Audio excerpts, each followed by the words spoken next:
Saya Maticis, selamat bertemu bersama rekan-rekan semua ya dimanapun kalian berada. Alhamdulillah malam hari ini saya bisa live perdana ya. Mudah-mudahan bisa lebih menjalin tali silaturahim ya bagi rekan-rekan yang mengikuti Kari Condre ya, channelnya Kari Condre. Bisa bertanya mungkin nanti ya kepada saya. Oke, di sini saya sedang menyiapkan ya sebuah bantalan. Ini di dalamnya gabah rekan-rekan ya. Ini gabah saya bikin seperti bantal ya.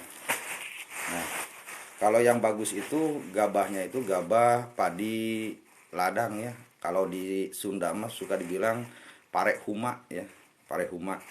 Nah, pare huma kita bersihkan gabah itu, butir-butirnya benar-benar butirnya yang bagus, pilih ya. Lalu kita bikin bantal kayak begini ya. Nah, di sini cara melatihnya tujuannya untuk apa gitu kan. Nah, ini adalah media untuk melatih jari jemari kita ya. Nah, memang di sini butuh ketekunan, keuletan, kesabaran ya. Karena apa? Karena membutuhkan proses ya, proses. Jadi tidak instan nanti hasilnya. Jadi ada proses tahapannya. Ya. Nah, gimana caranya? Yuk kita perhatikan. Cukup begini aja rekan-rekan ya. Nah, ya. Ini. Ingat ya, ini tidak boleh melakukannya dengan hentakan yang keras. Nah, tidak boleh. Jadi harus pelan-pelan, pelan-pelan ya. Kenapa? Tahu nggak saudara-saudara? Seorang yang suka mikul ya, ini apanya mah pundaknya itu bisa keras, bahkan berwarna hitam ya. Dia itu cara mikulnya tidak digeduk-geduk keras, tapi dengan eh, lama proses ya, pelan-pelan aja akhirnya dia pundaknya terbentuk ya. Nah, ini juga begitu rekan-rekan ya. Ini aja terus ya.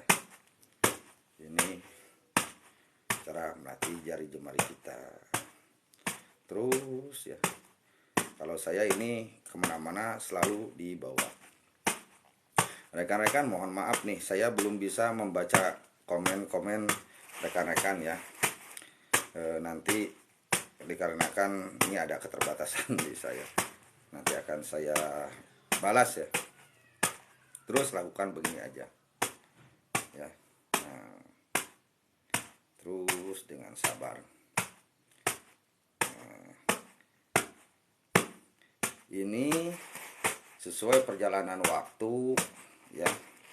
Ini gabah akan berubah nantinya ya menjadi beras, insya Allah menjadi beras ya.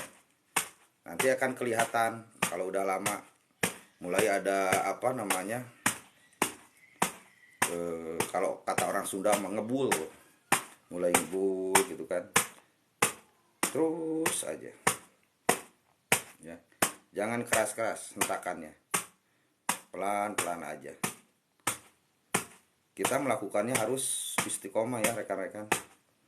Terus bahkan ini sama saya dibawa kemana-mana, jadi akhirnya menjadi kebiasaan. Mau di rumah lagi apa, lagi nggak ada kegiatan, begini aja ya. Nah, nanti tulang-tulang jemari kita secara tidak langsung dia akan terlatih ya, akan terlatih ya, akan mendukung ke pelajaran bela diri kita ya. Akan beda nanti ya, akan beda. Terus latih aja. Nah, dulu orang tua saya sempat bercerita ke saya, di daerah saya kan kebetulan ada pohon coklat ya, atau disebut kakao apa namanya, buah coklat gitu. Nah itu ada mandornya yang tiap hari dia itu suka memeriksa atau mengecek buah itu matang atau belum. Jadi tiap hari dia peletak begini keliling kebun ya. Tiap buahnya dia terus dicek. Nah, secara tidak sadar perjalanan apa si buah itu sampai bertahun-tahun. Suatu hari ada pencuri yang mau nyuri buah coklat itu, dia refleks cuman digitu doang, ternyata si pencuri itu bisa terkapar. Nah dia kan kaget, kenapa kok bisa begitu. Ternyata ya itu, walaupun dia tidak sengaja melatihnya, akhirnya punya jari yang cukup lumayan. Nah ini juga begitu rekan-rekan, terus aja latih begini. Nah ya, ini padi, gabah padi. Nah, ya. Terus latih begini.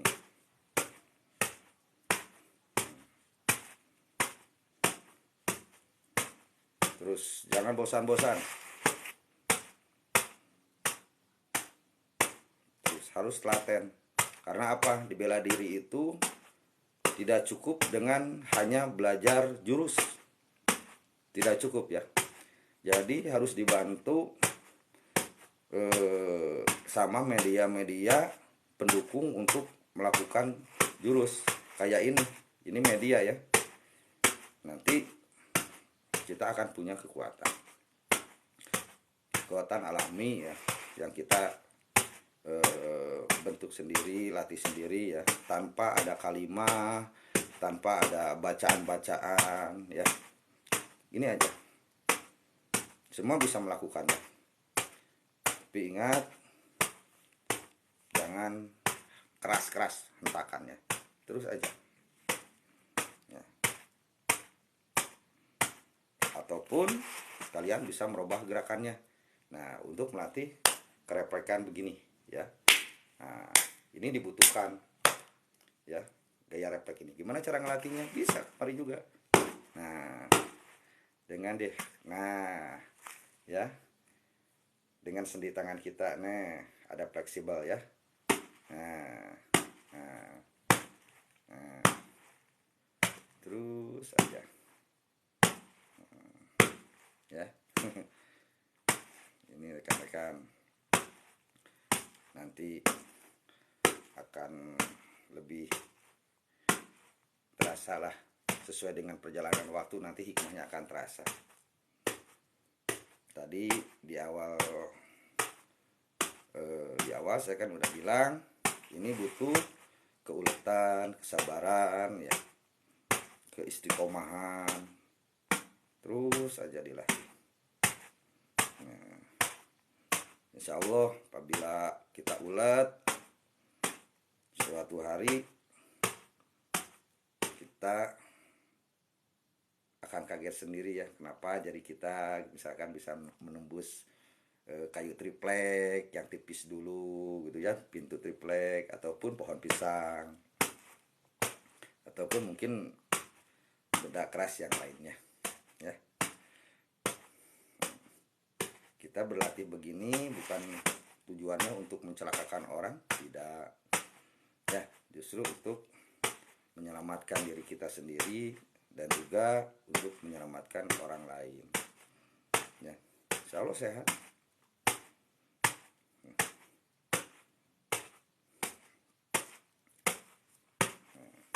Kebetulan saya ini sendiri, gak ada rekan, jadi kurang bisa membaca. Kalau ada yang komen-komen belum bisa membaca, nanti akan saya iniin anak-anak saya ketika mau live ya.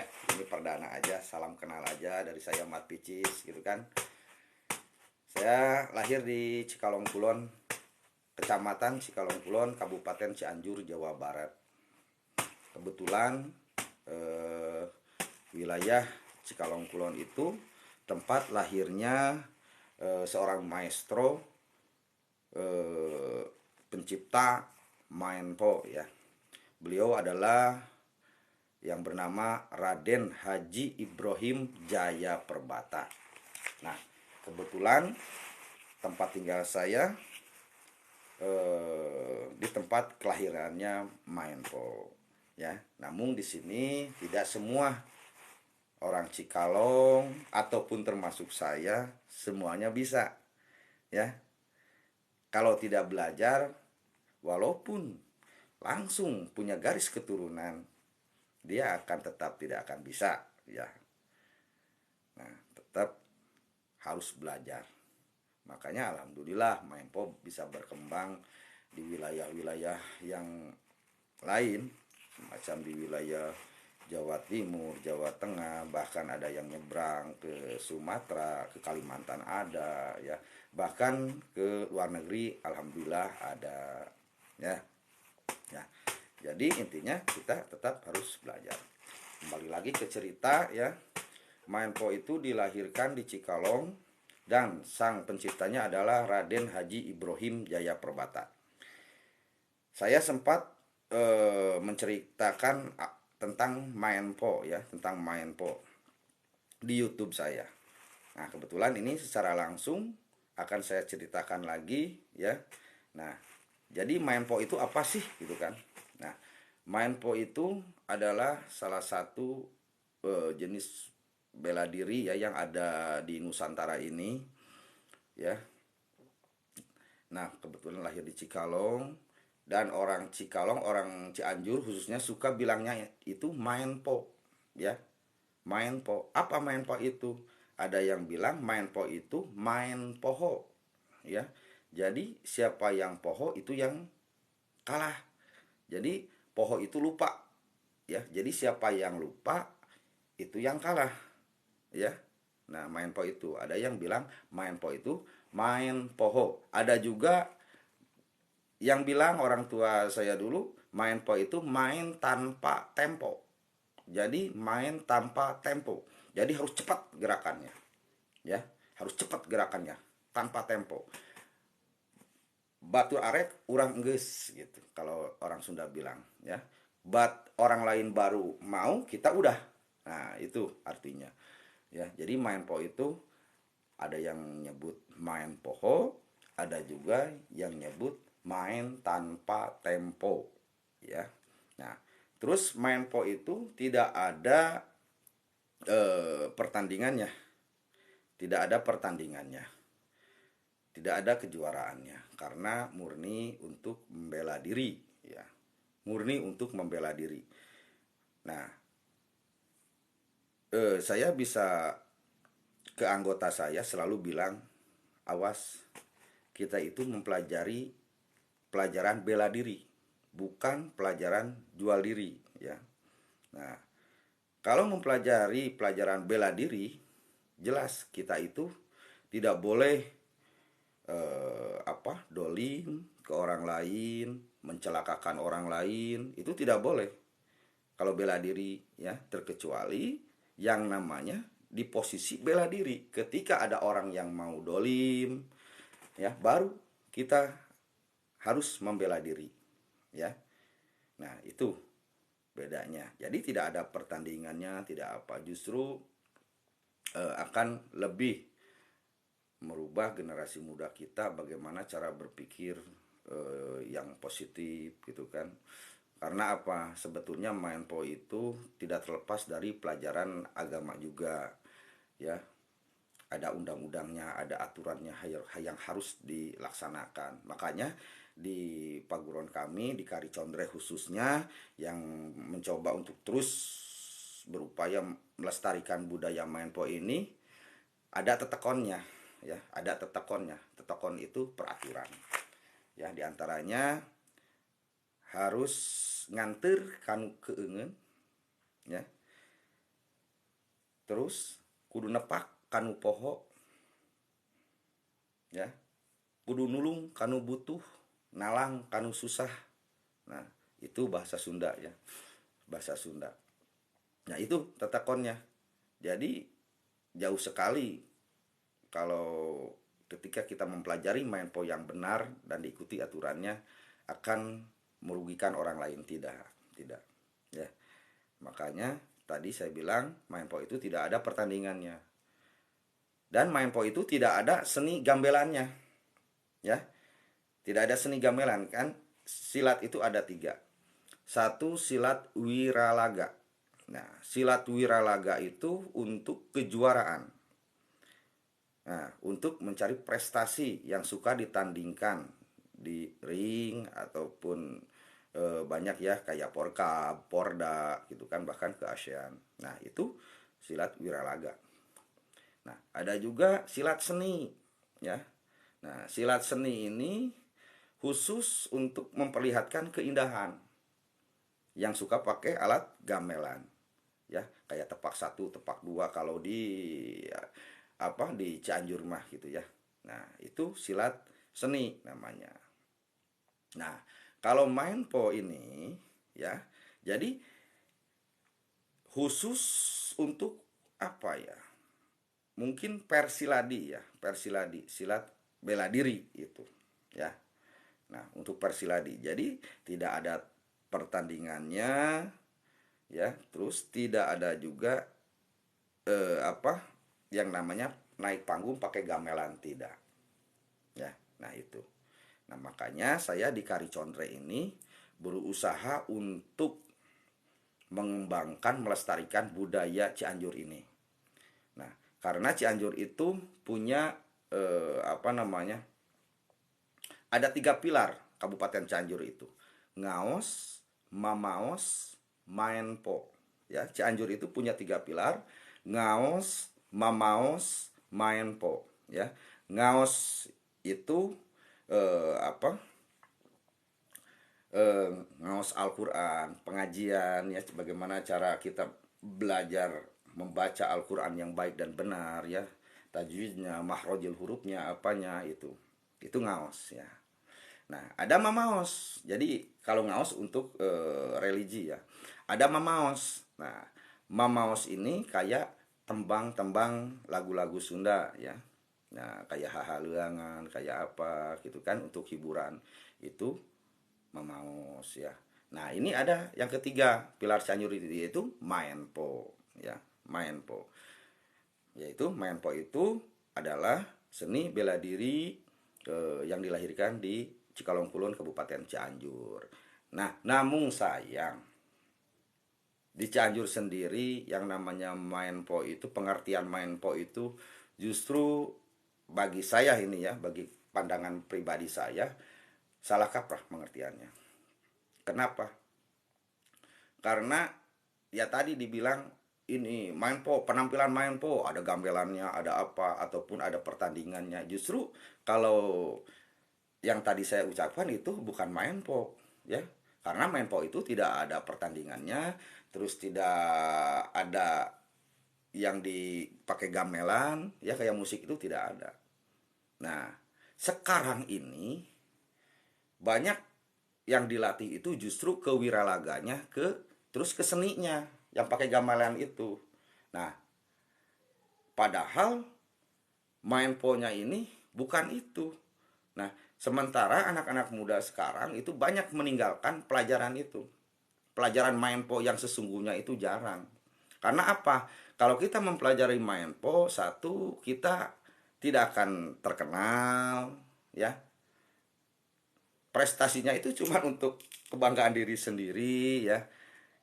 Kalau di maenpo itu beda dengan kita mempelajari silat seni. Wah, indah tampil di panggung. Nah, mereka kan melihat, oh, itu pesilat gitu kan. Beda dengan orang maenpo. Orang maenpo itu tidak terlihat.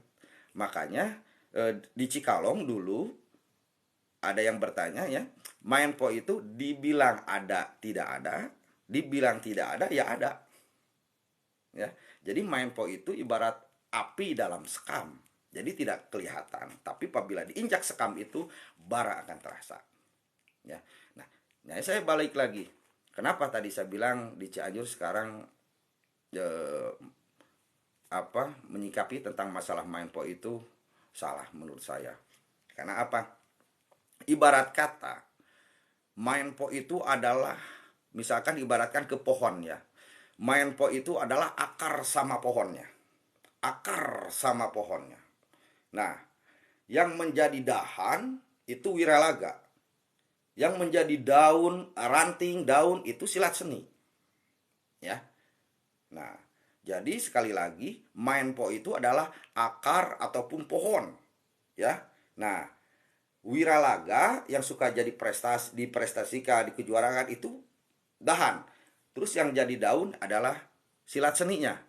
Nah, sementara sekarang yang dipelajari itu cuman daun sama dahan. Sementara akar dan pohonnya itu jarang orang yang mempelajari. Ya.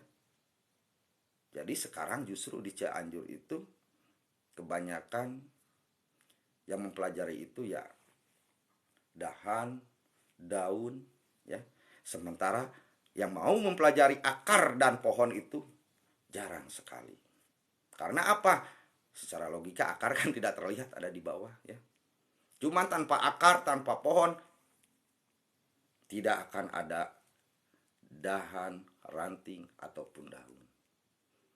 Jadi saya di perguruan Kari Condre ini berusaha untuk melatih anak-anak menjadi akar dan pohon. Biar gak dikenal, gak terkenal, yang penting Mainpo ini bisa lestari, ya, bisa lestari. Nah, kembali lagi ke cerita Raden Haji Ibrahim Jayaperbata, ya. Raden Haji Ibrahim Jayaperbata adalah seorang maestro pencipta Mainpo Cikalongkulon ataupun Mainpo Cianjur. Beliau mempunyai guru itu lebih dari 20, lebih. Raden Haji Ibrahim itu.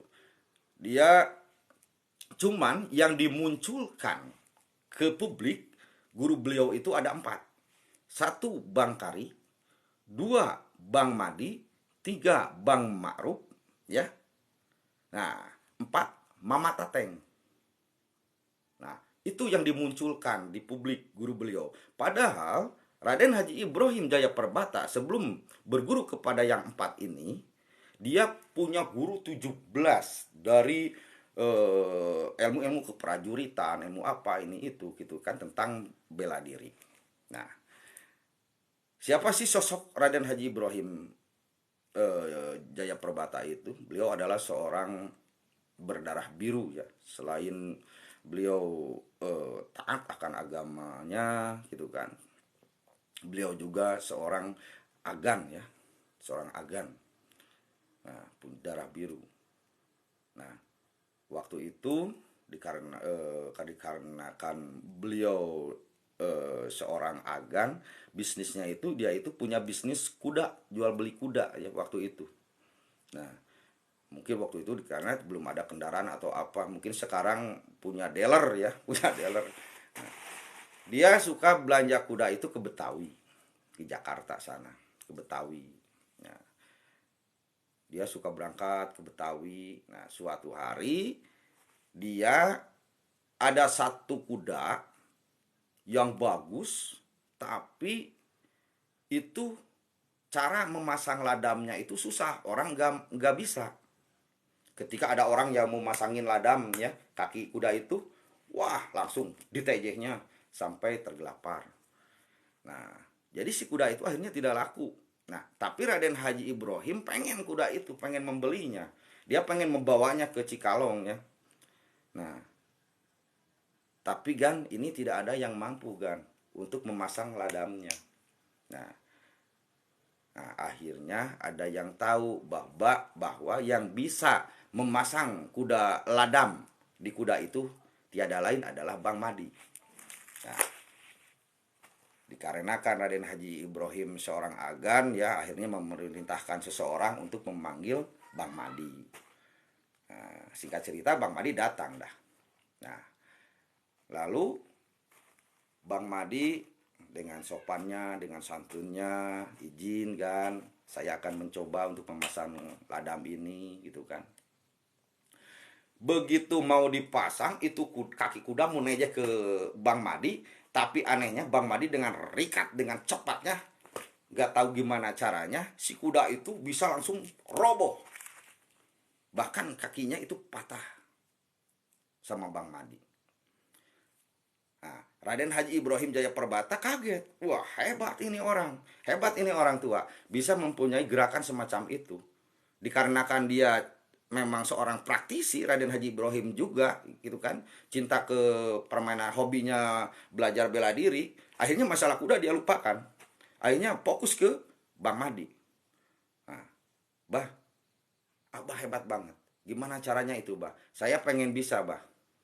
Nah, saya pengen, Bah, bukan menjajal ya, pengen sharing lah mungkin dengan saya, karena kebetulan saya juga mempelajari tentang ilmu bela diri, kata Raden Haji Ibrahim. Nah, Bang Madi menolak dengan jiwa sepuhnya, menolak. Tapi Raden Haji Ibrahim tetap, karena seorang pemuda yang penasaran gitu ya, terus dikarenakan memaksa, ya akhirnya Bang Madi, baiklah Den, cuma silakan, mau Aden dulu yang nyerang atau Abah dulu yang nyerang. Nah, karena Raden Haji Ibrahim waktu itu masih muda, akhirnya dia, biar Bah, aku yang nyerang duluan katanya. Nah, Raden Haji Ibrahim dengan pembelajaran dirinya, dia menyerang si Bang Madi. Dek, dek, dek, dek. Nah, ternyata walau diserang dari depan, dari kiri, dari samping kiri, samping kanan, tetap serangan-serangan Raden Haji Ibrahim itu tidak bisa menembus ke Bang Madi. Akhirnya kecapean lah Raden Haji Ibrahim itu. Nah, lalu Raden Haji Ibrahim akhirnya berkata, Bah, sekarang Abah dah yang nyerang ke kita, kata Raden Haji Ibrahim. Mangga Den. Baru satu gerakan aja Raden Haji Ibrahim itu bisa roboh sama Bang Madi. Nah, akhirnya Bang Madi, dikarenakan Raden Haji Ibrahim seorang bangsawan ya, yang banyak duit, dikarenakan waktu itu beliau itu keturunan ningrat lah, akhirnya diboyong lah Bang Madi itu ke Cikalong, dibawa untuk khusus menjadi guru Raden Haji Ibrahim Jayaperbata. Nah, Raden Haji Ibrahim Jayaperbata dilatih sama Bang Madi ya, khusus dilatih. Dikarenakan Raden Haji Ibrahim itu orangnya cekatan, pintar gitu kan, terus telaten, jadi daya tangkapnya itu hebat Raden Haji Ibrahim. Akhirnya bisa terserap lah pelajaran-pelajaran Bang Madi ya kepada beliau. Nah, di ujung beres latihan, Bang Madi menyarankan Raden Haji Ibrahim untuk belajar ke temannya, yaitu ke Bang Kari. Nah, siapa Bang Kari itu dan di mana? Bang Kari itu orang Benteng Tangerang. Orang Benteng Tangerang. Nah, alirannya aliran pepehan, aliran galak, aliran kari. Ya. Dulu Benteng Tangerang itu ada wilayah pecinan. Ya, wilayah pecinan Benteng Tangerang, di Benteng Tangerang itu yaitu khusus lingkungan orang-orang Cina. Ya. Nah, akhirnya Raden Haji Ibrahim dibawalah ke Bang Kari, ke Benteng Tangerang sama Bang Madi. Lalu diselehkan lah, kalau orang Sunda bilang mah menyelehkan gitu kan, untuk mengangkat Raden Haji Ibrahim jadi murid Bang Kari. Lalu sama Bang Kari dikasihlah tetekon, silakan mau jadi murid saya, cuman harus mengikuti ini aturannya. Akhirnya diterimalah sama Bang Kari, dan lalu Raden Haji Ibrahim belajar di Bang Kari. Nah, singkat cerita, akhirnya ilmu Raden Haji Ibrahim itu bisa jadi komplit lah ya. Ada pelajaran karinya, ada pelajaran madinya. Nah, kenapa di kari cara mukulnya itu begini tangannya? Ya. Nah, begini, enggak begini, jadi begini tangannya. Nah, sekarang kita bisa lihat di TV-TV, di film-film laga Cina, ini banyak yang begini. Saya yakin Bang Kari juga kayaknya ya ada dari pembelajaran Cina, karena di Benteng Tangerang itu dulu wilayah Cina ya. Jadi di sini saya ternyata semua itu tidak ada yang asli ya. Bagi saya mah ini bukan asli, tetap ada campur baur, ada campuran-campuran dari wilayah lain. Ya, tetap. Nah, setelah beliau belajar di Bangkari, di Bang Madi, lalu beliau belajar di Mama Tateng. Ya, Mama Tateng. Terus Bang Ma'ruf masih orang Betawi ya. Bang Ma'ruf terus ke Mama Tateng. Mama Tateng itu alirannya apa? Alirannya Cimandean. Mama Tateng itu alirannya Cimandean. Nah, di masyarakat kadang adalah tuaan mana antara Cikalongan sama Cimandean, ya kan? Tuaan mana Cikalongan sama Cimandean? Kalau dilihat dari cerita ini, saya yakin tuaan Cimandean. Karena apa? Raden Haji Ibrahim belajar ke Mama Tateng, sementara yang menciptakan Cimande itu adalah Mbah Kair. Ya. Mama Tateng sendiri tidak pernah ketemu dengan yang namanya Mbah Kair. Jadi regenerasinya jauh antara Mbah Kair sama Mama Tateng. Jauh banget. Bang Kari Mama Tateng ini di bawah. Anggaplah nggak tahu cicitnya, nggak tahu apanya. Ya. Jadi antara Cikalongan dan Cimandean itu sepuhan Cimandean. Ya. Kalau dilihat dari cerita itu. Namun ada versi Cianjur. Mbah Kair itu siapa? Ada versi Cianjur. Mbah Kair itu siapa? Nah, karena ini mohon maaf ya saudara-saudaraku, rekan-rekan seperjuangan yang ada di wilayah Bogor, Cimandean. Ya. Ini hanyalah versi. Ya. Hanyalah versi cerita orang-orang tua kita dulu yang belum tentu kebenarannya. Gitu kan. Nah, ini saya sekedar bercerita versi temuan-temuan saya ketika saya sedang mencari pelajaran-pelajaran dari orang-orang tua saya. Saya selalu mendapatkan selain belajar tekniknya itu ada cerita-cerita gitu dari orang tua. Nah, Mbah Kair itu kalau versi Cianjur adalah sosok laki-laki yang tinggi besar, beringas, pemberani, ya.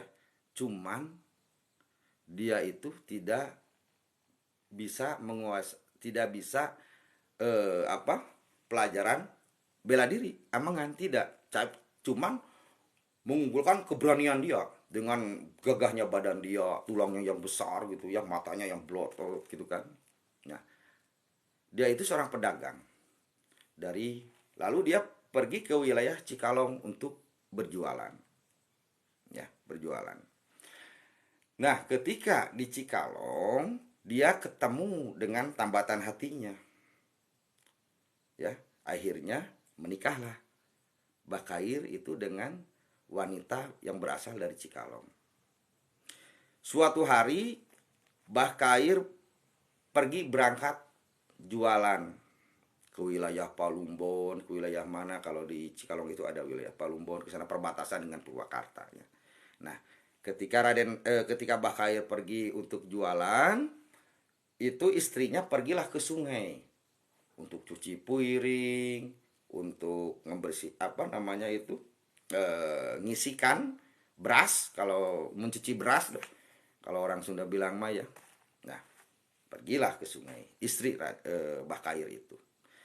Ketika dia sedang membersihkan piring ataupun apa, sedang bekerja, di seberang dia melihat seekor harimau sama monyet sedang bertarung.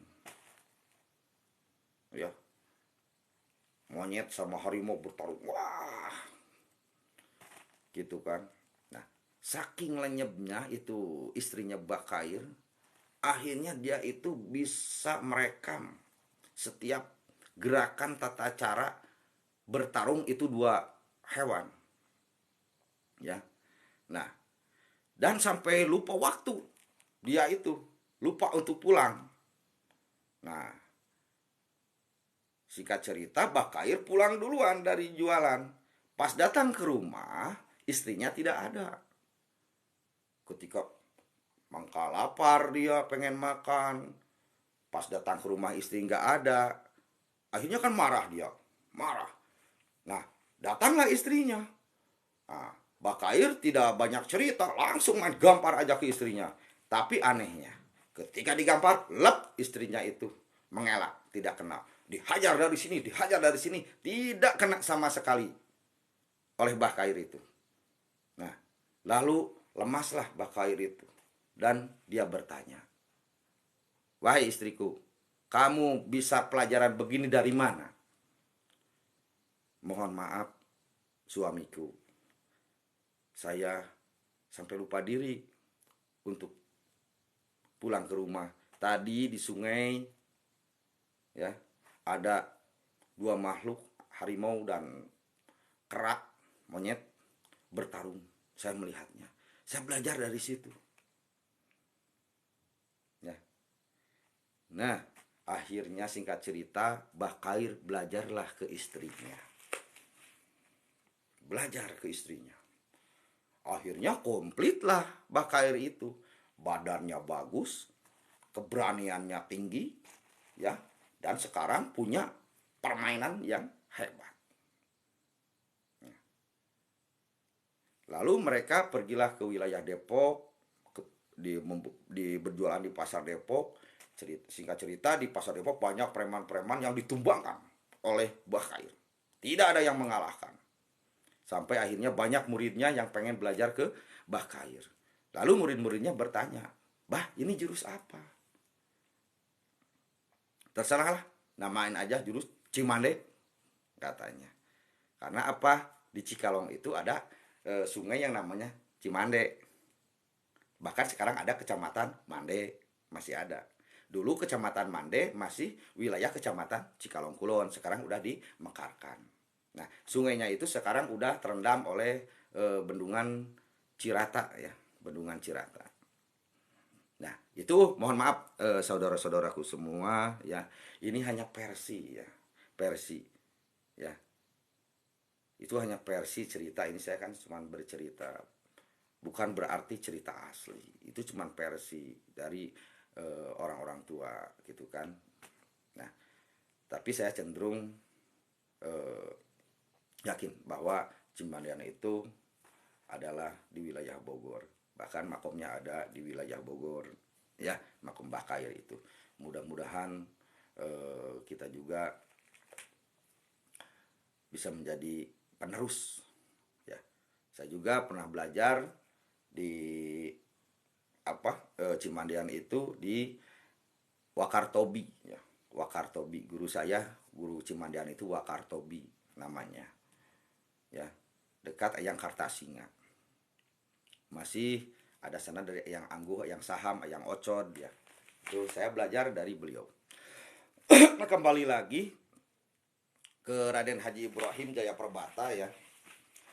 Ketika dia sudah beres mempelajari ilmu dari Bang Kari, Bang Madi, Mama Tateng, Bang Ma'ruf, dan guru-guru yang lainnya, lalu dia masuklah ke sebuah guha yang ada di Cikalong Kulon. Namanya wilayah Jelebud namanya. Sampai sekarang ada guanya, masih ada. Lalu beliau berhilawat di sana. Ya, lalu disatukanlah setiap pelajaran-pelajaran yang pernah dia pelajari dari berbagai macam aliran. Disatukanlah sama beliau. Disatukan. Satu kaul ada yang bilang sampai 6 bulan, satu kaul ada yang bilang sampai 4 minggu atau 1 bulan. Ya, tapi Raden Haji Ibrahim itu begitu keluar dari gua itu matanya itu tidak bisa melihat untuk sementara. Seperti kita pernah tinggal di rumah, listrik padam, begitu nyala lagi kan suka gelap gitu ya. Nah, ketika dia beres berhilawat di guha Jelebud, Raden Haji Ibrahim itu akhirnya berhasil dia menciptakan satu aliran bela diri yang namanya Mainpo. Ya. Nah, lalu Raden Haji Ibrahim Jayaperbata mempunyai 4 murid. 4 murid. Percis seperti jari begini muridnya itu. Ada yang tinggi besar, ya. ada yang tinggi kurus, ya, ada yang sedang, ada yang kecil, yang pendek. Nah, muridnya itu ada postur tubuhnya itu beda-beda, kayak jari begini, kayak 4 jari begini. Ya. Nah, yang tinggi besar ini sama Raden Haji Ibrahim dikasih pelajaran lembut. Musuh musuh salamet, orang salamet, dikasih pelajaran lembut. Justru terbalik, yang kecil ini dikasih permainan galak sama Raden Haji Ibrahim. Terus yang ini dikasih ulin tungtung, ulin puhu gitu ya. Nah, jadi dibeda-beda pelajarannya ke 4 murid ini. Kenapa? Disinilah kenapa saya bilang main po itu beda. Main po itu lebih bijaksana. Kenapa ini yang tinggi besar tidak dikasih permainan galak? Supaya tidak tidak jumawa dikarenakan dia badan besar gitu kan, akhirnya dikasih permainan galak. Tidak, ini penyeimbangan supaya seimbang. Ketika yang tinggi besar melawan yang kecil, ya, dia tidak gimana, justru yang kecil ini permainan galak, jadi untuk penyeimbang. Nah, ini adil kan, ini adil, hebat ini. Nah, kenapa sekarang terjadi ini yang asli, ini yang asli, ini yang asli? Menurut saya semuanya juga asli. Ketika Raden Haji Ibrahim wafat, yang 4 ini mengajarkan punya murid, ke bawahnya punya murid, cuman tidak di cara ngelatihnya tidak kayak Raden Haji Ibrahim. Jadi yang tinggi gede ini ngelatihnya, mau yang kurus, mau yang tinggi, mau yang besar, mau yang kecil, dilatihnya ulinan leles. Ataupun yang kecil ini punya murid, mau yang gede, mau yang kurus, mau yang gimana, dikasih amangan galak. Akhirnya di sini rame bahwa saya yang asli, saya yang asli, kami yang asli, paguron ini yang asli. Nah, menurut saya pribadi itu betul, semua asli. Karena ibarat kata Raden Haji Ibrahim Jayaperbata itu ngasih singkong, sumbernya itu singkong.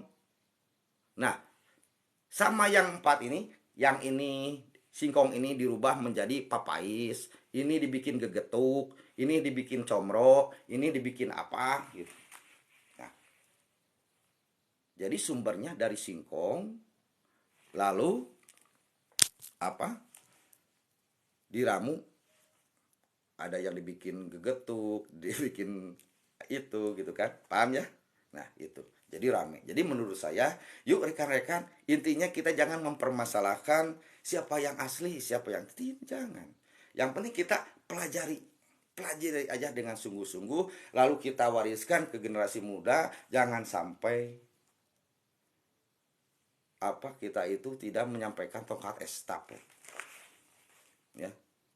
Yuk kita sampaikan kepada generasi muda kita, ya.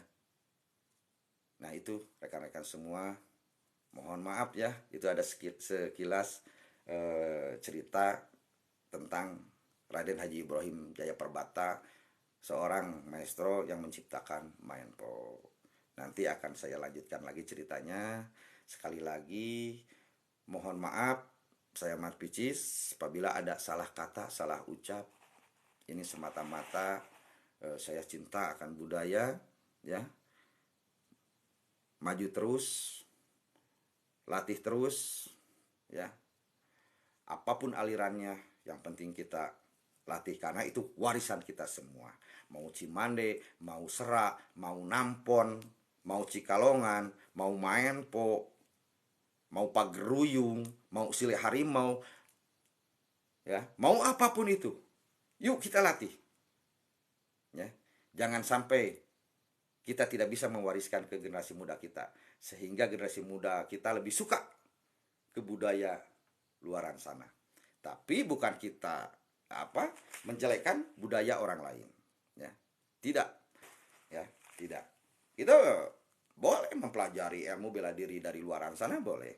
Tapi kita juga harus lebih mencintai budaya kita sendiri. Karena itu warisan nenek moyang kita. Ya, penjajah di negara ini bisa terusir oleh nenek moyang kita dengan bela diri kita. Ya. Saya Mat Picis untuk sementara undur diri.